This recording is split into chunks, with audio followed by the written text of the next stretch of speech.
నేను రవిశంకర్ బిళ్ళ ఇవాల్టి పొలిటికల్ డ్రైవ్లో 3 అంశాల గురించి డీటెయిల్డ్గా డిస్కస్ చేద్దాం. ఒకటి, ప్రత్యక్ష రాజకీయాలకు ధర్మాన గుడ్ బై చెప్పబోతూ ఉన్నారనే టాక్ వినిపిస్తోంది. నిజాలేంటి? 2, ఉమ్మడి విశాఖపట్నం జిల్లాలో స్థానిక సంస్థల కోట ఎమ్మెల్సీ ఎన్నికల హడావుడి స్టార్ట్ అయింది. ఈ ఎన్నికను ప్రతిష్టాత్మకంగా తీసుకున్న టీడీపీ ఏం చేయబోతోంది? వైసీపీ తన సభ్యుల్ని కాపాడుకోగలుగుతుందా? ఇక 3, మాజీ మంత్రి జోగి రమేష్ పై హైకోర్టులో కేసు నమోదైంది. జోగి రమేష్ కుటుంబ సభ్యులు సిఐడి అటాచ్మెంట్లో ఉన్న భూమిని కబ్జా చేశారు. అధికారుల సహకారంతో ఇతరులకు విక్రయించి సొమ్ము చేసుకున్నారు అన్నది ఆరోపణ. ఈ భూదందాపై అగ్రిగోల్డ్ యాజమాన్యం హైకోర్టును ఆశ్రయించింది. కానీ ఈ ఆరోపణల్ని కొట్టిపారేస్తూ ఉన్నారు జోగి రమేష్. ఇంతకీ ఈ ఇష్యూలో వాస్తవం ఏంటి? ఈ 3 అంశాలకు సంబంధించి వాళ్ళ పొలిటికల్ డ్రైవ్లో డిస్కస్ చేద్దాం. ఫస్ట్ టాపిక్, రాజకీయాలకు ధర్మాన గుడ్ బై చెప్పబోతూ ఉన్నారనే టాక్ వినిపిస్తోంది. ధర్మాన ప్రసాదరావు ఉత్తరాంధ్రలో బలమైన నేత. వైఎస్ఆర్కు అత్యంత సన్నిహితునిగా మెలిగారు ధర్మాన. 1989-99లలో నరసన్నపేట నుంచి, 2004-2009లలో శ్రీకాకుళం నుంచి ధర్మాన ఎమ్మెల్యేగా గెలిచారు. నేదురుమల్లి జనార్దన్ రెడ్డి, కోట్ల విజయభాస్కర్ రెడ్డి, వైఎస్ రాజశేఖర్ రెడ్డి, రోసయ్య, కిరణ్ కుమార్ రెడ్డిల క్యాబినెట్లో మంత్రిగా పనిచేశారు. జగన్ క్యాబినెట్లో కూడా మంత్రిగా పనిచేశారు ధర్మాన. కానీ ఈ ఎన్నికల్లో 52,000 ఓట్ల తేడాతో ఘోరంగా ఓడిపోయారు. కొంతకాలంగా వైఎస్ఆర్ కాంగ్రెస్ పార్టీ కార్యకలాపాలకు దూరంగా ఉంటూ వస్తూ ఉన్నారు ధర్మాన ప్రసాదరావు తన కుమారుణ్ణి రాజకీయాల్లోకి తీసుకొచ్చే ప్రయత్నం చేస్తూ ఉన్నారు. ఈ సందర్భంగానే ఆయన ఒక ప్రపోజల్ పెట్టారు. ఎందుకంటే చాలా నియోజకవర్గాల్లో వాళ్ళ వారసులకి టికెట్ ఇప్పించుకున్న పరిస్థితుల్లో వైఎస్ఆర్ కాంగ్రెస్ పార్టీ నుంచి అభ్యర్థిగా ధర్మాన ప్రసాదరావు కుమారుడికి అవకాశం ఇవ్వాలి అని చెప్పి ఆయన ప్రపోజల్ పెడితే జగన్ దానికి నో చెప్పినట్టుగా, అయిష్టంగానే ధర్మాన ప్రసాదరావు ఈసారి పోటీ చేసినట్టుగా, ఓడిపోతానని తెలిసి కూడా సర్వేలు అదే చెప్తున్నా కూడా ధర్మాన ప్రసాదరావు అక్కడ పోటీ చేసినట్టుగా వాళ్ళ అనుచరులు చెప్తూ ఉన్నారు. సో పెద్దగా పోటీ ఇవ్వలేదు. 52,000 ఓట్ల తేడాతో, అంటే చాలా ఘోర ఓటమిగా మనం పరిగణించాల్సి ఉంటుంది. చాలా సీనియర్ నాయకుడు ధర్మాన ప్రసాదరావు, ఎప్పటి నుంచో రాజకీయాల్లో ఉన్నారు. వైఎస్ఆర్కు అత్యంత సన్నిహితుడిగా ఉన్న వ్యక్తి. కాంగ్రెస్ గవర్నమెంట్లో 5 సార్లు, అలాగే వైసీపీ గవర్నమెంట్లో ఒకసారి ఆయన క్యాబినెట్లో కీలక పదవుల్ని అనుభవించిన పరిస్థితి. కోట్ల విజయభాస్కర్ రెడ్డి, నేదురుమల్లి జనార్దన్ రెడ్డి, వైఎస్ రాజశేఖర్ రెడ్డి, కిరణ్ కుమార్ రెడ్డి, రోసయ్య, అలాగే వైఎస్ జగన్మోహన్ రెడ్డి, ఇలా 5 రెడ్లు, అలాగే ఒక వేరే సామాజిక వర్గం, రోసయ్య వైశ్య సామాజిక వర్గం.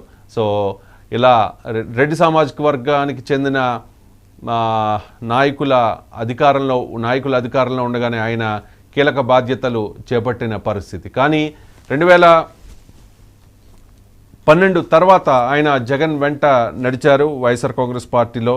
2014లో ఆయన ఓడిపోయారు. 2004, 2009, 1989, 1999 ఇలా 4 సార్లు ఆయన కాంగ్రెస్ పార్టీ నుంచి గెలిచారు. వైఎస్ఆర్ కాంగ్రెస్ పార్టీ నుంచి 2019లో గెలిచారు. ఫస్ట్ టైం ఆయనకి మినిస్ట్రీ రాలేదు. సెకండ్ టైం షఫ్లింగ్లో ఆయనకి మినిస్ట్రీ వచ్చింది. కానీ ఇంత సీనియర్ నాయకుడు రాజకీయాల నుంచి వైదొలిగే యోచన చేస్తున్నట్టుగా ప్రచారం జరుగుతోంది. గత కొంతకాలంగా ధర్మాన అనుచరులు కూడా దీన్ని ఎవరు కూడా నో చెప్పట్లేదు. ధర్మాన తన కుమారుణ్ణి రాజకీయాల్లో ఇక కొనసాగించాలి, ఆ లెగసీని కుమారుడిగా అప్పగించే ప్రయత్నం చేస్తూ ఉన్నట్టుగా మనకి సమాచారం అందుతోంది.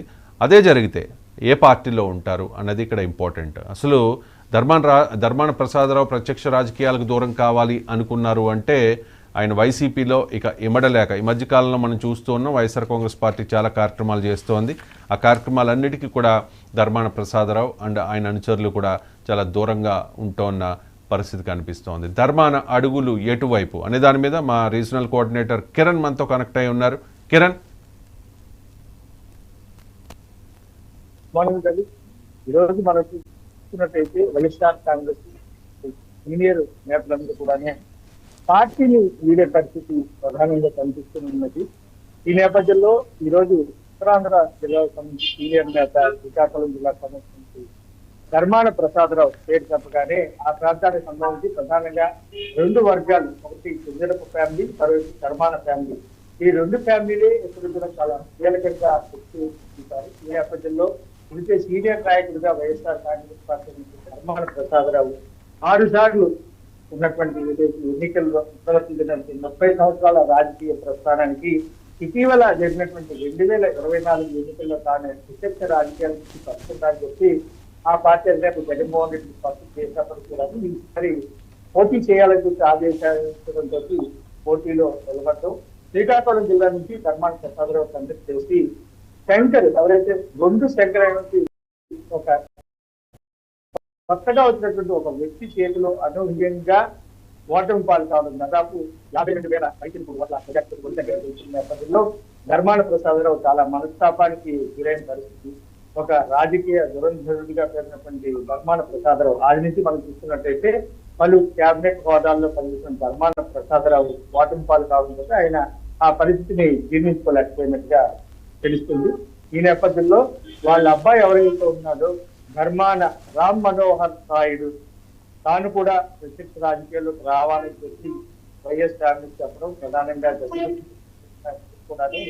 ఇటీవల జరిగినటువంటి ఎన్నికల్లో ధర్మానికే ఛాన్స్ ఇచ్చిన నేపథ్యంలో ధర్మాన్ని తప్పనిసరి పరిస్థితుల్లో పోటీ చేశాం. అయితే ఇదంతా ఒక ఎత్తు. ప్రస్తుతం రాష్ట్రంలో నెలకొన్నటువంటి పరిస్థితులు, వైఎస్ఆర్ కాంగ్రెస్ పార్టీ నేతల తీరు పట్ల గతంలో అనేక ఇబ్బందులు ఎదుర్కొన్నటువంటి కూటమి నేతలు ఎవరైతే ఉన్నారో, ప్రధానంగా తెలుగుదేశం కావచ్చు, అదేవిధంగా జనసేన నాయకులు కావచ్చు, వీళ్ళందరూ కూడా చాలా ఇబ్బందులు పడిన పరిస్థితి.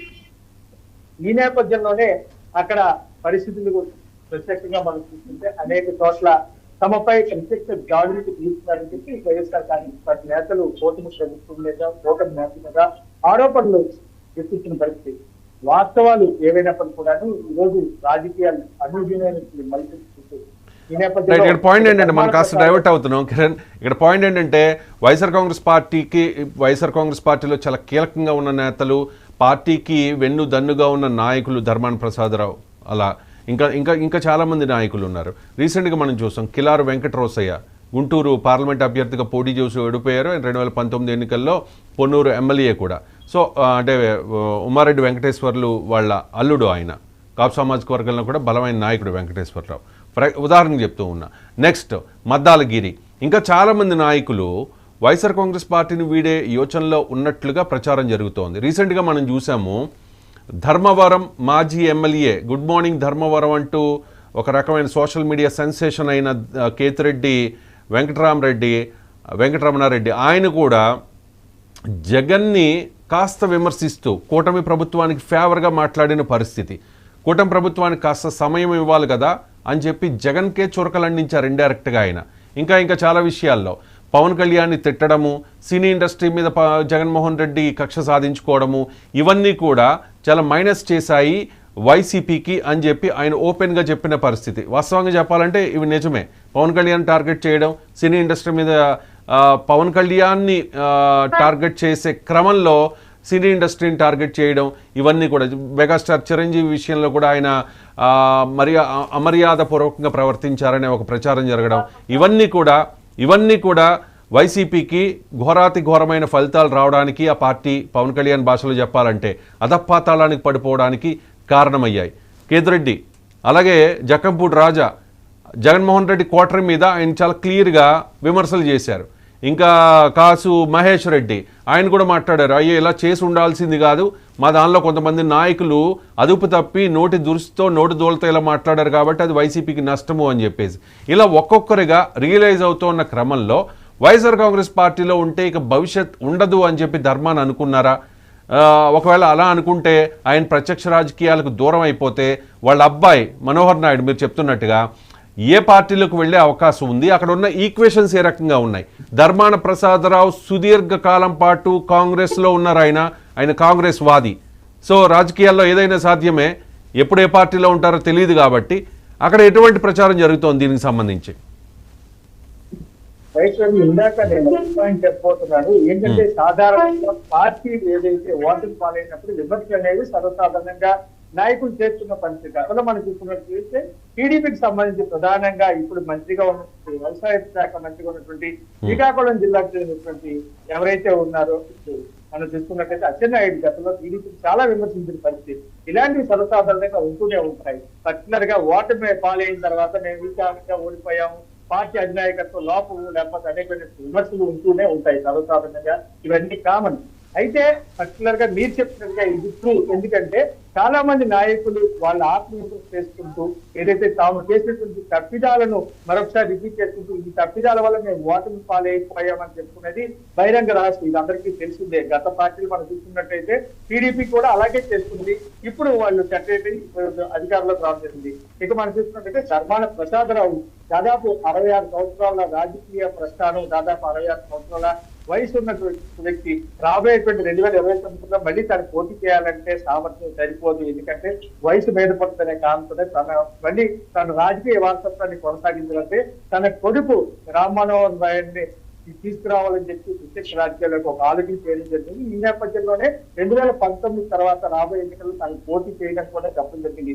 ఇంకో పక్క మనం చూసుకున్నట్టే 2024 ఎన్నికల ప్రచారంలో నచ్చితే ఓట్లేయండి, మా ప్రభుత్వం పనితీరు చూసుకొని మీరు ఓట్లేండి, లేకపోతే లేదని చెప్పి బహిరంగంగానే చాలా సార్లు ధర్మాన ప్రసాదరావు చెప్పిన సందర్భాలు కూడా ఉన్నాయి. ఈ నేపథ్యంలో వాటిని మనం కన్సిడర్ చేయగలం. కానీ వాళ్ళ రాజకీయ ప్రచారాన్ని కొనసాగించాలంటే ఏ రాష్ట్రంలో ఏ పార్టీ అయితే ప్రధానంగా అధికారంలో ఉందో, కీలక భూమికగా ఉందో ఆ పార్టీకి మార్పు చెందడం సర్వసాధారణం. ఏ నాయకుడైనా కావచ్చు కాక. ఆ క్రమంలోనే ఈరోజు కూటమి చాలా బలంగా ఉంది. భవిష్యత్తులో కూడా కూటమి, ఎందుకంటే 3 పార్టీలు ప్రధానం, అటు కేంద్రం నుంచి కావచ్చు, ఇటు జనసేన కావచ్చు, మరోవైపు టీడీపీ కావచ్చు, 3 పార్టీలు కీలకంగా ఉన్న నేపథ్యంలో ఖచ్చితంగా పార్టీని వీడితే బాగుంటుందనే యోచన అయితే చేస్తున్న మాట అయితే 100% వాస్తవం.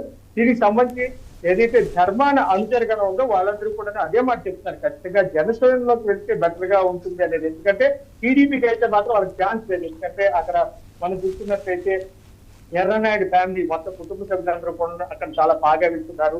వాళ్ళనే అక్కడ కంచుకోవటం కాబట్టి టీడీపీకి ఛాన్స్ లేదు. జనసేనకు మాత్రం వాళ్ళకి అవకాశం ఇస్తే మాత్రం ఖచ్చితంగా వాళ్ళు జనసేనలో కొనసాగే ఛాన్స్ అయితే ఉంది. దీనికి సంబంధించి కొంతమంది ఎవరైతే బాగా మిత్రులు ఎవరైతే ఉన్నారో ధర్మాన ప్రసాదరావుతో ఆది నుంచి కూడా రాజకీయాల్లో ఉన్నటువంటి వ్యక్తులు, బాగా సీనియర్లు ఎవరైతే వాళ్ళతో మాత్రం అంతర్లీనంగా తాను జనసేన పార్టీ వైపు మొగ్గు చూస్తే బెటర్ గా ఉంటుంది అనేటువంటి సమాచారం కూడా వాళ్ళ దగ్గర నుంచి సేకరించడం. మరోవైపు తన కొడుకు ఎవరైతే ఉన్నారో రామ్ మనోహర్ నాయుడు తను కూడా జనసేనలోకి తీసుకువెళ్తే మాత్రం యువత కాబట్టి, యువకుడు కాబట్టి ఖచ్చితంగా జనసేనలో క్రియాశీలకంగా ఉండిపోతాడు. శ్రీకాకుళం జిల్లాలో రాబోయే రోజుల్లో రాజకీయాల్లో మరింత క్రియాశీలంగా ఉంటాడే అనేటువంటి ఒక ఆలోచనతో ధర్మాన ప్రసాదరావు ఈ రకంగా అడుగులు వేసినట్టుగా కూడా మనకి తెలిసిన సంగతి. ఈ నేపథ్యంలో ఖచ్చితంగా ధర్మాన ప్రసాదరావు మాత్రం రాజకీయాలకు ఫుల్ స్టాప్ పెట్టి తాను క్రియాశీలక రాజకీయాలకు దూరంగా ఉంటే మాత్రం కొడుకును ముందుండి తాను వెనక్గా ప్రకటించే అవకాశం ఉంది. పర్టికులర్ గా జనసేనలోకి అయితే మాత్రం జంప్ అయ్యే అవకాశాలు ఎక్కువగా కనిపిస్తున్నాయి. అదే ప్రచారం జరుగుతోంది. యువతంతా జనసేన వైపు చూస్తున్న పరిస్థితుల్లో సో కూటమి విజయంలో పవన్ కళ్యాణ్ కీలక పాత్ర వహించిన నేపథ్యంలో అటు సైడ్, ఎందుకంటే ఇంత సుదీర్ఘ రాజకీయ ప్రస్థానం ఉన్న ధర్మాన ప్రసాదరావు అయితే పార్టీ మారలేరు, కానీ వాళ్ళ అబ్బాయిని జనసేనలో జాయిన్ చేస్తారనే ప్రచారం